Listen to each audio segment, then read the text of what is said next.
Good day, everyone. We are Group 4, and today we will be discussing a very important topic that affects many people, especially in schools, workplaces, and even online. Our topic is anti sexual harassment based on Republic Act 7877, also known as the Anti Sexual Harassment Act of 1995. This law exists to protect people, to ensure that every one of us feels safe, respected, and valued wherever we are. Now, before we begin, here are the members of our group who work together in researching, organizing, and preparing the presentation. Yours truly, Raya R. Arevalo. We also have Mr. Kurt Galendez, Mr. Dexter Lonte, Ms. Kiza J. Moralia, Miss Joanie Mea Rivera, and Miss Glyzeriel Tuyor. Now, let's begin with a simple but important question. What is sexual harassment? Sexual harassment is any unwelcome behavior or conduct of a sexual nature that makes someone feel uncomfortable, unsafe, humiliated, or pressured. And this behavior can happen in many forms through words like inappropriate jokes or comments, through actions like unwanted touching or gestures. The other party doesn't consent on anything that is being suggested by the other party, even through social media or messages, sending sexual content or asking for it. The most important thing to remember here, what makes it sexual harassment is not whether the person meant harm, but whether the behavior is unwanted and inappropriate. If like what I said, if the other party doesn't consent on anything that is being suggested, then it could it could be considered as sexual harassment. If naanay suggestion of something na you're uncomfortable, you think it is inappropriate, then that already is a sexual harassment. Now, where can sexual harassment happen? It can happen anywhere, in workplaces, in schools, in public places, and nowadays it is very common online.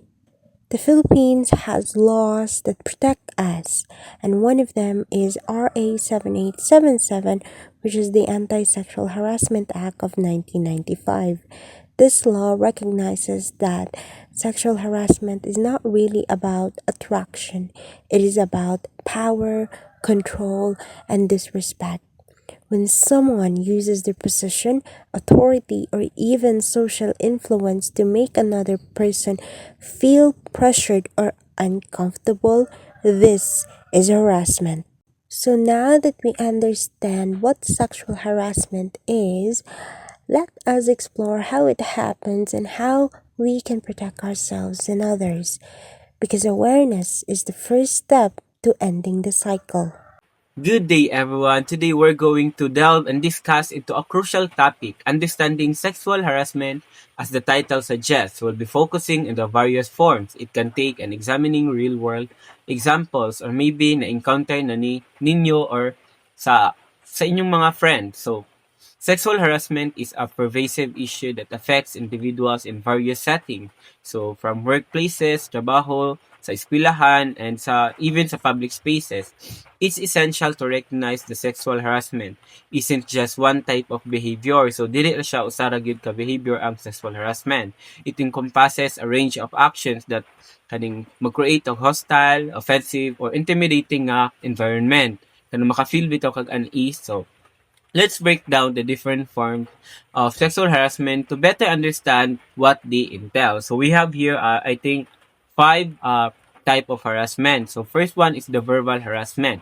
This includes unwelcome comments, so jokes or slurs or sexual nature. So sometimes makita ni nato sa around sa atong friends, no? For example, kaning making sexually suggestive remarks about someone's appearance or telling offensive joke that demean a particular gender. So the second one is physical harassment. This involves unwanted physical contact such as touching, grabbing, or invading someone's personal space. So kanig yun ang pinaka-intense nga harassment nga pwede na to may experience, no? Third one is visual or non-verbal harassment. So this includes displaying sexual explicit images, leering, or making offensive gestures. So kanang mga action, kanang ingana pag kanang pag-alala sa hands. Dayon, fourth one is online digital harassment. So this involves sending unwanted sexual images or videos through electronic means such as social media, email, or text messages. So for example of this is tanang mga mag-send bitog mga emojis nga very kaning makaharas gid sa ato then dili po nato kaning unwanted gid kaayo dayon. The last one is a power-based harassment. So, kani gyud kay makita gid nato around sa school no sometimes. So, power-based harassment. This occurs when someone in a position or of authority, such as a supervisor or teacher, uses their power to solicit sexual favors or create a hostile environment. So, sometimes no if kaning maka-experience sa ani na ay mga kaning Republic Act na pwede nato pwede na to masumbungan if in case this will happen kaning among us so kaning nga mga type of harassment. So it is very important to recognize that these behaviors can have a profound impact on victims. So leading to emotional distress, muna ang iyang mga effect, leading to emotional distress, anxiety, depression, and a sense of unease or fear. Good day, everyone. My name is Dexter Ilonte, and today I'm going to be talking the relevant law and legal frameworks of anti-sexual harassment, in which this law makes sure that every um, training places or offices, workplaces, no, um, be safe from any form of harassment, and so that everyone can work and learn with confidence and respect. So let's dive in with the first one. So Republic Act number 7877. It was enacted on February 14, 1995 under the presidency of late President Fidel B. Ramos. And it is an act declaring sexual harassment unlawful in the employment, okay, education, or training environment and for other purposes. Section 1, in which you will find the title, so this act shall be known as the Anti-Sexual Harassment Act of 1995. So it is a reminder that no one should use power or position to make others uncomfortable, because everyone deserves a safe place. Okay?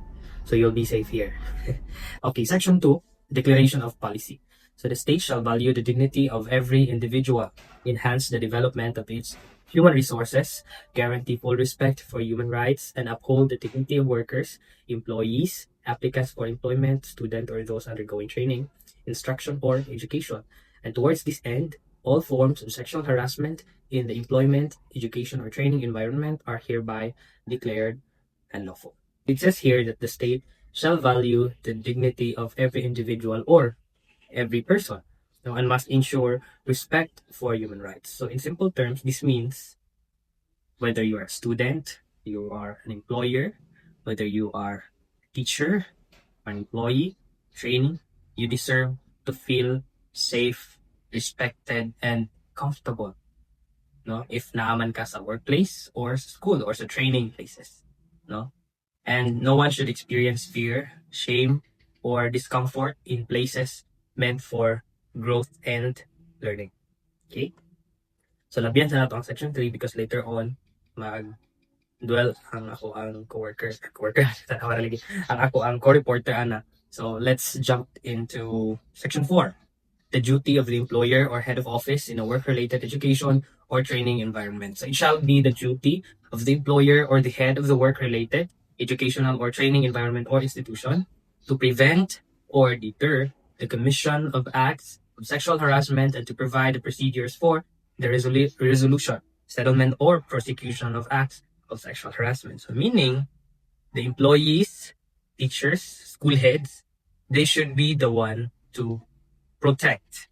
It is their duty to protect the employees. Example, the the trainees, the students.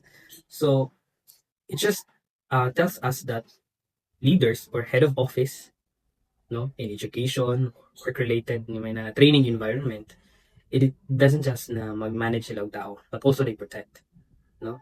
And of course, dili sila dapat ang mag-cause sa sexual harassment, no? Because there it shall be the duty of the head or the employer or the head of the work, educational or training environment or institution to prevent. Let's go to section 5, the liability of the employer, head of office, educational or training institution. So the employer or head of office, educational or training institution shall be solidarity liable for damages arising from the acts of sexual harassment committed in the employment, education or training environment if the employer or head of office, educational or training institution is informed of such acts by the offended party and no immediate action is taken thereon. So section 5 basically states that if the school head or head of work will do nothing after they are being told that there are sexual harassment that is occurring under their office or under their the school training places, may nana, they will be held responsible too. Pwede po sila ang mareklamo, pwede sila makasuhan. So, if they stay silent, they share the blame. Ba? So this part, make sure that those in authority don't just watch. They should take action. Okay, section 6. Independent action for damages. Nothing in this act shall preclude the victim of work, education, or training related sexual harassment from instituting a separate and independent action for damages and other affirmative relief. So this section is basically it gives power to the victim. So even if the institution already acted, the victims can seek their own or file their own case and seek sa tawag ni compensation. No, bisan og lugar ang office na file na sila kaso, ikaw as an individual pwede gyapon ka makasig kung ano, nakaka-independent action for damages. So it shows that the law recognizes how serious the emotional and mental impact of harassment can be. So justice, after all, should always be in the hands of the person who was wrong. So section 7, which is the penalties. So any person who violates the provisions of this act shall, upon conviction, be penalized by imprisonment of not less than 1 month or more than 6 months, or a fine of not less than 10,000 pesos, nor more than 20,000 pesos, or both such fine and imprisonment at the discretion of the court. So as you can see, sa mga penalties, dagko gid siya, no? 10,000, 20,000. So di po siya ingon nga basta-basta gyud. So sexual harassment is not a joke, no? So kinahanglan gid siya ginakon gid siya gina-take seriously gid niya. Everyone should be respected good. Everyone should feel safe, no? Especially in the kanang employment places or training places.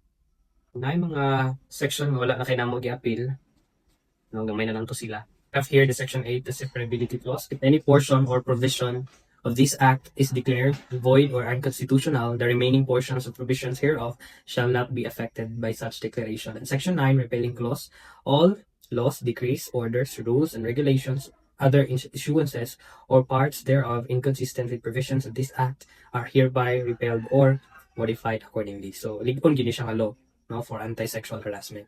And section 10, effectivity clause, this act shall take effect 15 days after its complete publication in at least 2 national newspapers of general circulation. Republic Act 7877 is a law yun nga nag-protect our right to feel safe and respected wherever we are, in school, at work, or in training. Sa amin training, ang attest daw na. So as students and future professionals, future educators, let us remember that respect is the foundation of safe working environment or safe community.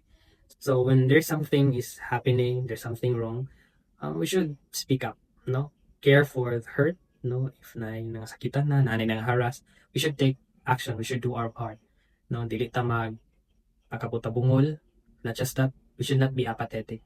But first and foremost is respect. So thank you and good day. Good day, everyone. Now I'll be discussing the settings where sexual harassment occurs. Sexual harassment can happen in any place where people interact. So let us remember now that as long as there is an interaction of people, sexual harassment can happen or occur. It can happen anywhere people interact, may it be in schools, offices, public spaces, or even online. It often happens when someone uses their power, authority, or position to make another person feel uncomfortable through sexual remarks or words, gestures, or actions, or advances. So Republic Act 7877, or the Anti-Sexual Harassment Act of 1995, was made to protect people, especially in workplaces and educational institutions, where those in authority may abuse their power. So RA 7877, or the Anti-Sexual Harassment, actually focuses on two settings only: the workplaces and educational institutions. Section 3 of RA 7877 emphasizes the settings where sexual harassment occurs. So I'll just summarize this one. So, according to this section, sexual harassment happens when someone in authority, like a boss, teacher, coach, or supervisor, uses their power to ask for sexual favors. It doesn't matter if the person agrees or refuses. The act itself is already considered harassment because it's an abuse of authority. Section 3 of RE 7877 has two subsections. So the first one focuses on the work-related or workplace or employment environment.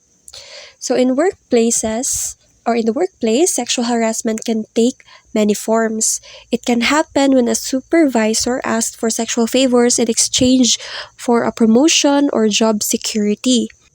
Naapod ning even if there's no direct demand, making sexual comments or gestures that make someone feel unsafe or uncomfortable is still harassment. So, as long as the employee makafeel siya og uncomfortability by by the words or actions lang, it is still considered sexual harassment. And then these actions create a toxic or hostile environment which the law strictly prohibits. That's for the workplace. Now let's go to the second subsection, which it focuses on education or training environment. In schools, sexual harassment occurs when a teacher, professor, or coach uses their position to demand sexual favors from a student. So this may happen in exchange for good grades, scholarships, or other privileges. So it really happens in real life, no? Especially when a student is financially unstable or magsakunon ang iyang grades, and then the professor, knowing the situation, will take advances to that student. And it's just sad that some students will really accept these offers from the professors para lang jud makapadayon og eskwela, makagraduate, or dili mabagsak ana nga subject, no? So, even unwanted advances or inappropriate comments can make a student feel unsafe, and that's already a form of harassment under RA 7877. Take note, students, no, nga if someone in authority makes you feel unsafe, you can actually report it as sexual harassment because it was stated in under RA 7877.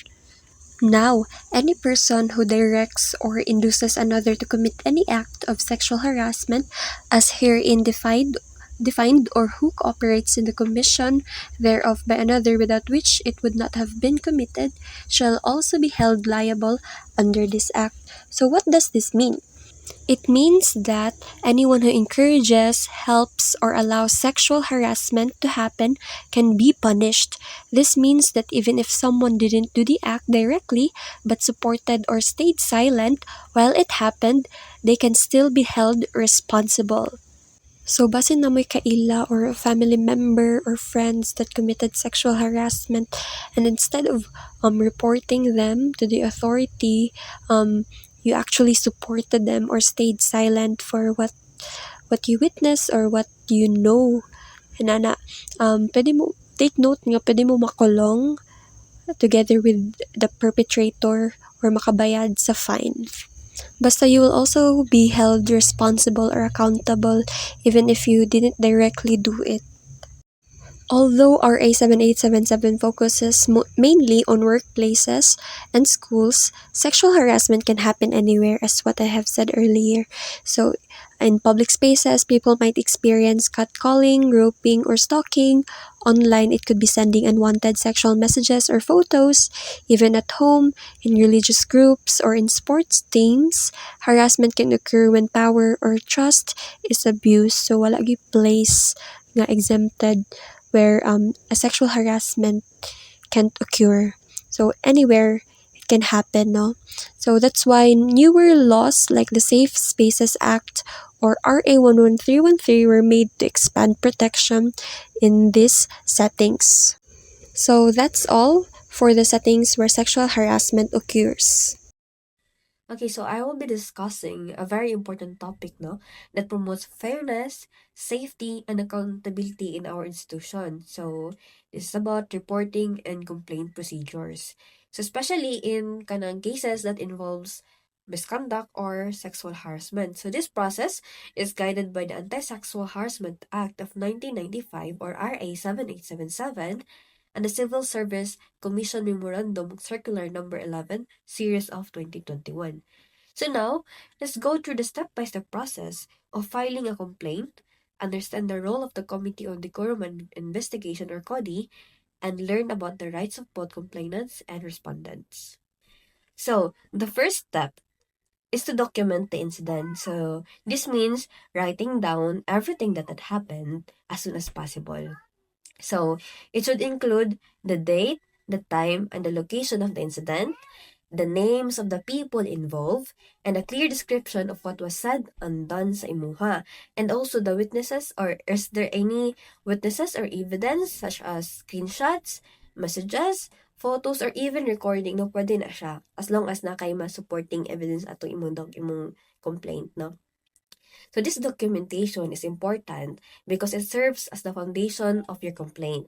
So this helps ensure that the details are accurate and not forgotten over time. Maong needed nga if you're going to document the incident, it should be done ASAP or as soon as possible. Next step is to submit a written complaint. So after documenting the incident, the next step again is to submit a formal written complaint to the Committee on Decorum and Investigation or CODI. So the complaint should be clearly describe the incident, should include any supporting documents or evidence, should be signed and dated by the complainant. So this written complaint no officially starts the process and allows the CODI or the Committee on Decorum and Investigation to take action. So next step is the initial assessment of CODI. So once the complaint is received, CODI will conduct an initial assessment. So this step involves reviewing the complaint for completeness, determining if the case falls under their jurisdiction, and then deciding whether to proceed with a formal investigation. So if the complaint lacks details or clarity, CODI may request additional information before moving forward or taking an action. So next step is the formal investigation. So muna na siya. If the complaint is accepted, CODI will begin a formal investigation. So this include interviewing the complainant, the respondent, and any witnesses nga nakabutang dito sa imuhang documentation. Next is reviewing all submitted evidence and ensuring that both parties are given a fair chance to be heard. And then maintaining confidentiality throughout the process. So this is important, no, confidentiality. So the investigation must be impartial and based on facts, not assumptions. Then next step is the resolution and decision. So after the investigation, CODI will analyze the findings, recommend appropriate disciplinary actions if necessary, and then submit a final report to the head of the agency or institution, and also inform both parties of the decision. So the decision must be based on evidence and aligned with institutional policies and legal standards. Last step is the appeal process. So if either party disagrees with the decision, they have the right to file an appeal. So kung dili sila agree sa decision sa CODI, pwede na sila mag-file og appeal, no? This must be done within a specific time frame. So, dili pwede na siya nga dugay na kayo months after ay pa dayon nagka-file og appeal. So, it should be done in a specific time frame. And then, with valid reason or new evidence nga gi-present, no? And then, to a higher authority for review. So, if you're going to appeal process ka ng, mag-appeal ka, dinaan ninyo og ka ng higher authority para mag-review ana. And then, the appeal process ensures fairness and allows for correction if there were errors in the original decision. Now, let's move on to the role of Committee on Decorum and Investigation, or CODI. So, CODI plays a smart role in this entire process. So, it is mandated under RA 7877 and CSC Memorandum Circular Number 11, Series 2021. So, what are CODI, o say responsibility ni CODI? So, it is responsible for receiving and evaluating complaints, conducting impartial investigations, ensuring due process for both parties, and then recommending disciplinary actions when necessary. So CODI must be composed of trained and trusted individuals who can handle sensitive cases with professionalism and confidentiality. Now let's move on to the rights of complainants and respondents. So it is important to remember that both of the complainant and the respondent have rights throughout the process. So, ang duha ka parties na sila rights, no? So, for the complainant, they have the right to be heard and treated with dignity, protection from retaliation, and also access to support services. For respondents, they have the right to be informed of the allegations, the right to present evidence and witnesses, and then the right to due process and impartial treatment. Si respondents, no, they have the right to prove themselves innocent, no? So, by presenting evidence and witnesses, na wala na nila gibuhat ng mga action. So, these rights, no, ensures that the process is fair, respectful, and balanced. Now, how to ensure the confidentiality and non-retaliation. So, all proceedings all proceedings must be confidential to protect the privacy of both parties. So, this means that the details of the case should not be shared with unauthorized individuals. So, dili na nila ichika-chika dito sa mga kanang marites sa daplin, no? So, employers must ensure non-retaliation, meaning no negative action can be taken against the complainant or any witnesses. Sanay na, no? So, any breach of this confidentiality or act of retaliation may result in administrative or legal penalties. No? So, na yung mga legal penalties which will be discussed further on. So, ensuring confidentiality, no, will protect the privacy of both parties, and non-retaliation will ensuring a safe si complainant. Walay negative action nga buhaton si respondent kang complainant. Otherwise, he or she will face consequences. So this protects the integrity of the process and encourages people to speak up without fear. So, the reporting and complaint procedures, this is a structured and fair process designed to protect everyone's right, including the complainants and respondents, no, sa tanan na ay fair rights. So, this is very important for us to understand. So, if naitabo ni sa tua, we now know what are we going to do to file a kanang complaint. Good day, everyone. I will be discussing prevention and education in relation to sexual harassment. Prevention and education are important because they focus on stopping the problem before it even happens. When people are educated about proper behavior, consent, and respect, they become more aware of their actions and the effects those actions have on others. So prevention and education help us build a community where everyone feels safe, respected, and protected. Why do prevention and education matter? First, it prevents harassment and discrimination. When people know the rules and understand boundaries, they are less likely to do harmful behavior. For example, if students are taught that catcalling or unwanted touching is harassment, they will avoid it. Second, it builds a safe and respectful environment. In schools, workplaces, and even online, people feel more confident speaking, learning, and working when they feel safe. Third, it teaches awareness and responsibility. Education changes our mindset. It helps us think before we act. Instead of saying, I didn't know, people become responsible for their words and actions. In short, prevention protects people and education changes behavior. To make prevention effective, we need programs that raise awareness. First, orientation and training programs. These programs educate students and employees about what sexual harassment is, what behaviors are not allowed, and what to do if it happens. For example, schools can invite speakers or counselors to discuss consent, respect, and reporting procedures. This gives people clear information and confidence. Second, promoting gender sensitivity and respect. Gender sensitivity means understanding that people have different experiences based on gender, and we must respect those differences. It also means avoiding stereotypes like boys are always aggressive or girls should stay quiet. When we respect each other, we create equality. Simple actions like using respectful language and treating everyone fairly can make a big difference. Education is not enough without rules and systems. That's why institutions must have policies and reporting procedures. Clear code of conduct. There must be written rules that say sexual harassment is not allowed. These rules apply to everyone, students, teachers, staff, and even visitors. There should also be consequences so people understand that harassment will not be tolerated. Safe reporting channels. Even if there are rules, people will not speak up if they are afraid. So reporting must be easy to access, confidential, and taken seriously. For example, schools can allow reporting through teachers, guidance offices, online forms, or hotlines. Victims should feel protected and supported, not blamed or judged. When policies are and reporting are strong, people feel safer and abusers are held accountable. Lastly, prevention is not just the job of the victim or the school. It's everyone's responsibility.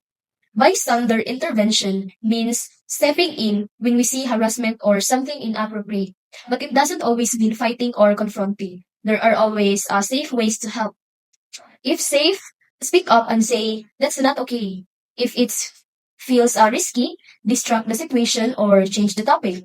Ask help from authorities like a teacher or security guard. And also, you can report the incident.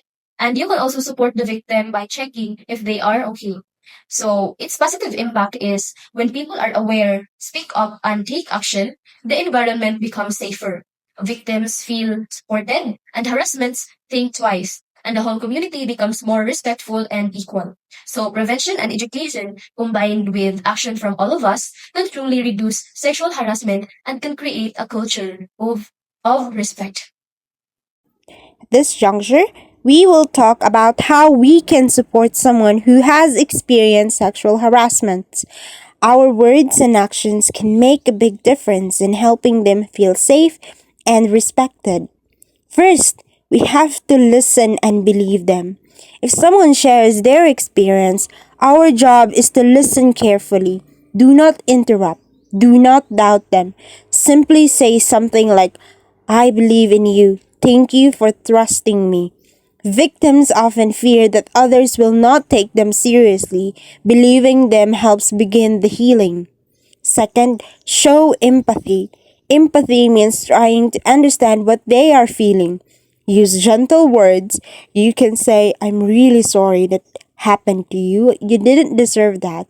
They might feel scared, ashamed, or confused. Let them know their feelings are valid. Third, ensure safety. Their safety is the first priority. Help them move to a safe place away from the person who harmed them. Ask, do you feel safe right now? If they are not safe, help them contact someone who can protect them, like a trusted teacher, counselor, or guardian.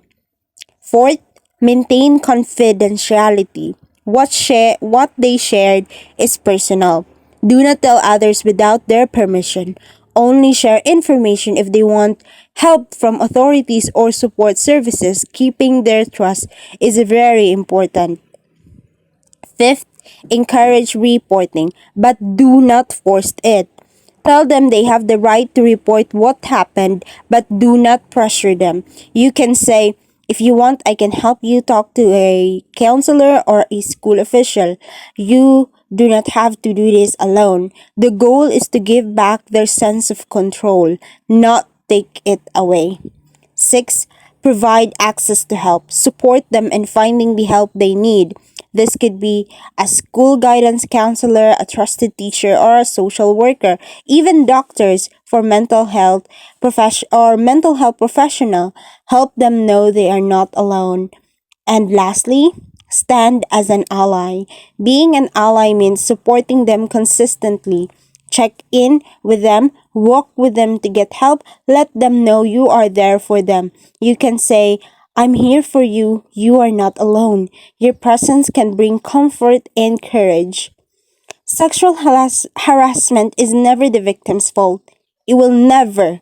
Our role is to support, protect, and respect those who have been hurt. When we choose to listen, care, and stand beside them, we help create a safer and more compassionate community for everyone. Now, let's discuss again the institutional responsibilities, the higher responsibilities, or the government responsibilities. So, institutions, whether they are schools, organization, or workplaces, play a crucial role in ensuring the safety and well-being of their members. So, it is not just to simply have policies in place kay even though naay policies nagimag kaning admit gyud gyapon og mga crimes ani like kani nga mga harassment, then institution must actively work to prevent harassment. So naagid ni mga kaning mga prevention something. So it encompasses effective when it occurs and foster a culture of respect and accountability. So kaning this slide outlines the key responsibilities that an institution must uphold. So first one is a prevention duty. Institution must maintain a safe environment by actively preventing all forms of harassment through clear rules, education, and protective measures mo nang kaning for example of this is like we have here kanang education nga mag-promote para ma-prevent ang harassment. This includes implementing policies that prohibit our harassment, providing training to employees and students, and creating reporting mechanism which is makafeel sa ato og ease at any moment. So second one is policy creation and implementation. So what are these? So policy creation and implementation, institutions are required to create and enforce clear anti-harassment policies. So it defines complaint procedures and ensure accountability. These policies should easily accessible, well publicized, and consistently enforced. So nagi implementation and creation of policies para prevent ang atong harassment. So the third one is monitoring and evaluation. Kaning institution must continuously assess the effectiveness of their anti-harassment programs, reporting systems, and corrective measures. This includes tracking the number of reported incidents, evaluating the outcomes of investigations, and making adjustments to policies and procedures as needed.